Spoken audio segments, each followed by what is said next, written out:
Hey guys, मेरा नाम नीलेश गाड़िया है। मैं एक डेंटल स्टूडेंट हूँ। पिछले साल मैंने BDS कंप्लीट किया है कि इस पर्टिकुलर लॉकडाउन की सिचुएशन में कई स्टूडेंट जो हॉस्टलाइज्ड होते हैं वो अपनी जो सारी की सारी बुक्स अपने घर पे नहीं ले गए, प्लस वो क्लासरूम से स्टडी नहीं कर पा रहे, तो इसकी वजह से कहीं ना कहीं उनको प्रॉब्लम हो रही है। जब हमारे पास इनफ मटेरियल नहीं है, हमारे पास अपनी बुक्स नहीं है, क्योंकि मुझे पता है कि जब अपनी बुक अपने हाथ में होती है और उसे पढ़ना और रैंडम कोई नोट्स दूसरे की नोट्स पढ़ना या ऑनलाइन पढ़ना, ऑनलाइन PDF पढ़ना, ये बहुत डिफरेंट चीज़ होती है। तो आज देखेंगे कि किस तरह से ऐसी पर्टिकुलर जो सिचुएशन है हमारे पास उसे हैंडल करना चाहिए। तो सबसे पहली चीज़ है कि हमें अपना माइंड क्लियर करना पड़ेगा सभी एक्सक्यूजेज से। हम ये मान के नहीं बैठ सकते कि अरे हमारे पास अब बुक नहीं है, अब हम कैसे प्रिपेयर करेंगे। तो सबसे पहला जो पॉइंट है वो है अडेप्टेशन। हमें अपनी सिचुएशन को अडेप्ट करना पड़ेगा, उसके हिसाब से हमें अडेप्ट करना पड़ेगा, क्योंकि सभी लोगों को ये प्रॉब्लम है। और इस प्रॉब्लम का हमारे पास अगर कोई सॉल्यूशन जब नहीं होता है तो हम उस सिचुएशन से अडेप्ट करते हैं अपने आप को, ठीक है।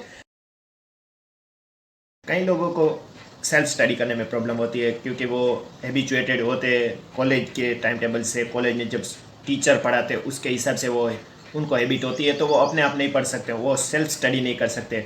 तो उसके लिए सबसे पहले आपको टाइम टेबल बनाना पड़ेगा, अपने आप को थोड़ा डिसिप्लिन करना पड़ेगा। और टाइम टेबल ये सबसे पहला स्टेप है डिसिप्लिन के लिए, क्योंकि आपके पास अगर एक रोड मैप हो तो आपको पता रहता है कि कितने टाइम के बाद आपको कहाँ पहुँचना है, कितने टाइम में मुझे कितना सिलेबस कंप्लीट करना है, तो ये आपको टाइम टेबल से पता चलेगा।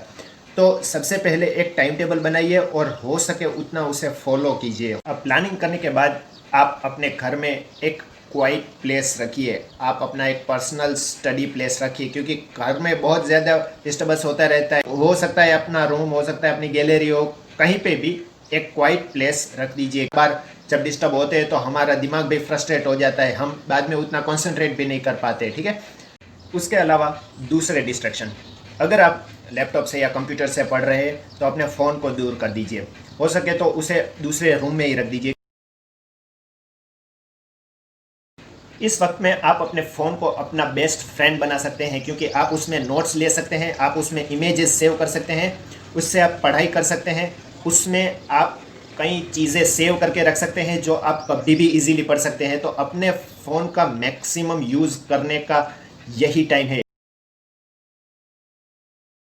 कॉमन है, हमारे पास PDF हो सकते हैं, हमारे पास सॉफ्ट कॉपी हर बुक की हो सकती है। अगर आपके पास MCQs की, अगर अब नीट की प्रिपरेशन अगर कर रहे हैं तो मैं डिस्क्रिप्शन में कई सारे बुक्स की PDF लिंक भेज दूंगा। कई सारी बुक्स आप पढ़ सकते हैं PDF से।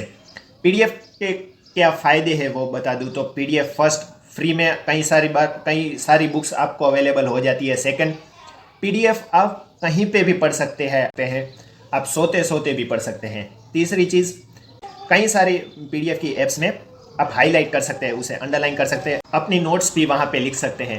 तो ये सारे फ़ायदे PDF से पढ़ने के हैं। तो कोई बात नहीं, अगर आप पूरी टेक्स्ट बुक PDF से नहीं पढ़ सकते, लेकिन PDF से आप रेफरेंस के तौर पर टेक्स्ट बुक पढ़ सकते हैं। और उसका एक और फ़ायदा है कि आप डायरेक्ट सर्च करके उस टॉपिक को डायरेक्टली वहाँ जाके देख सकते हैं। तो टेक्स्ट बुक पढ़ने के लिए PDF बेस्ट है।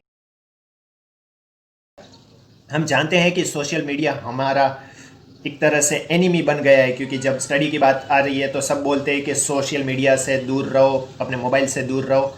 इफ़ेक्टिवली स्टडी करने के लिए हमें ये सब डिस्ट्रैक्शन से दूर रहना पड़ेगा। लेकिन कर सकते हैं कि हमारे जो फ्रेंड्स हैं उनका ग्रुप बना के उनके साथ हम कोई टॉपिक डिस्कस कर सकते हैं ऑनलाइन। हम, अगर मैं एक टॉपिक करता हूं तो दूसरा मेरा दोस्त कोई दूसरा टॉपिक करेगा, तीसरा। तो इस तरह से एक टॉपिक हर स्टूडेंट के समझ में आ जाएगा और हर स्टूडेंट एक एक टॉपिक करके अपने दोस्तों को पढ़ेगा। तो इससे क्या होगा कि बहुत शॉर्ट टाइम में आप बहुत ज़्यादा मटेरियल लर्न कर पाएंगे, ठीक है। आपके कई सारे सब्जेक्ट, आप फिजियोलॉजी ले लीजिए, आप मेडिसिन ले लीजिए, आप जो फाइनल ईयर के कोई सब्जेक्ट है उसके सारे टॉपिक आप डिवाइड कर दीजिए और वो डिस्कस कीजिए। ऑनलाइन आप ग्रुप डिस्कशन कर सकते हैं।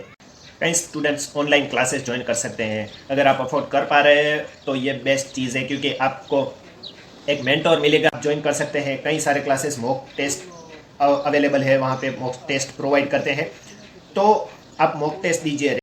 अगर आप विजुअल लर्नर है, अगर आप कोई इमेज या वीडियो देख के लर्न करने में आपको अगर इजी रहता है तो आप यूट्यूब का यूज़ कर सकते हैं, जहाँ से आपको बहुत ज़्यादा मटेरियल मिल सकता है और इजीली आप लर्न कर पाएंगे।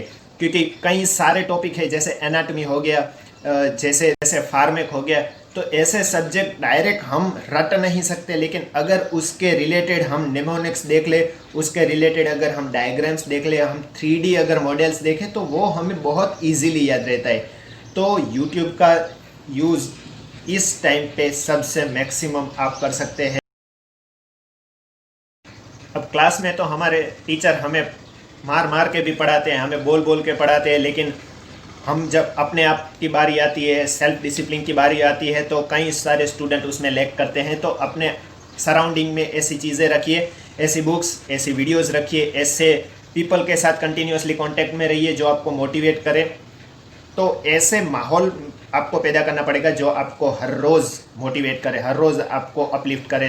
इस टाइम पे सबसे ज़्यादा इंपॉर्टेंस आपकी नोट्स का रहेगा, क्योंकि सोर्सेस ऑफ इंफॉर्मेशन अभी आपके पास बहुत ज़्यादा है, और जब आप फाइनल रिवीजन कर रहे होते हैं तब आपके पास सिर्फ एक सोर्स होना चाहिए। तो जितना भी आप यहाँ पे मटेरियल ले रहे हैं, जितना भी इंफॉर्मेशन आप कहीं अलग अलग सोर्सेज से ले रहे हैं, उसको कंबाइन कर दीजिए, उसे एक जगह लिख लीजिए। तो आप चाहे भले सभी सब्जेक्ट की सिर्फ एक नोट रखिए और उसे रेगुलरली रिवाइज करते रहिए। हर रोज़ आपने जो कल पढ़ा था वो हर रोज़ आपको रिवाइज करता रहना है, क्योंकि रिवीजन भी बहुत इंपॉर्टेंट चीज़ है। तो हर रोज़ आपकी नोट्स को रिवाइज करते रहिए और न्यू इन्फॉर्मेशन ऐड करते रहिए। स्टडी के अलावा इस टाइम पे एक्सरसाइज भी करते रहिए। अगर आप हो सके तो योगा कीजिए, थोड़ा मेडिटेशन कीजिए, क्योंकि ये जो माहौल है उसमें बहुत ज़्यादा स्ट्रेस भी रहता है, हमारा फोकस भी हिल जाता है। कई बार हम पढ़ाई करना चाहते हैं लेकिन फिर भी नहीं पढ़ पाते क्योंकि स्ट्रेस में रहते हैं। तो ऐसे टाइम पे थोड़ा रिलैक्स होइए। और लास्ट में अपना ध्यान रखिए, ये सिचुएशन अभी भी जो रिकॉर्ड हो रहा है तब जून 7 है, तो तब तक भी अभी कोविड की सिचुएशन कंट्रोल में नहीं आई है। तो हो सके उतना घर में रहिए, हो सके उतना अपना और अपने परिवार का ख्याल रखिए। Okay guys, so I hope आपको ये वीडियो पसंद आया होगा। अगर आपके पास कोई क्वेरी है या कोई सजेशन है तो आप मुझे कमेंट सेक्शन में लिख के दे सकते हैं। Thank you.